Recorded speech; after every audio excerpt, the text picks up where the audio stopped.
জাতীয় ক্রীড়া দিবস উপলক্ষে যুব বিষয়ক ও ক্রীড়া দপ্তরের উদ্যোগে অনুষ্ঠান হয় বৃহস্পতিবার।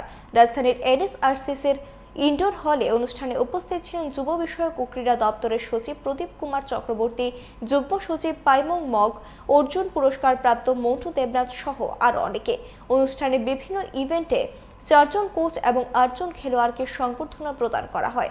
2019 সাল থেকে হকির জাদুকর মেজর ধ্যান চাঁদের জন্মদিনকে জাতীয় ক্রীড়া দিবস হিসেবে পালন করা হয়।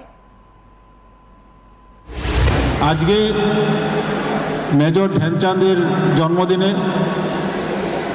ওনার প্রতি, এই ব্যক্তিত্বের প্রতি শ্রদ্ধা জ্ঞাপন এবং ন্যাশনাল স্পোর্টস ডে অবজারভেন্সের জন্য আমরা 8 জন কোচকে এবং 12 জন বিভিন্ন ডিসিপ্লিনে যারা বিভিন্ন মেডেল পেয়েছেন এবং কৃতিত্ব করেছেন রাজ্যের কৃতি খেলোয়াড়রা, তাদেরকে এখানে পুরস্কৃত করা হয়েছে, তাদেরকে সম্মাননা জ্ঞাপন করা হয়েছে, সম্বর্ধনা জানানো হয়েছে।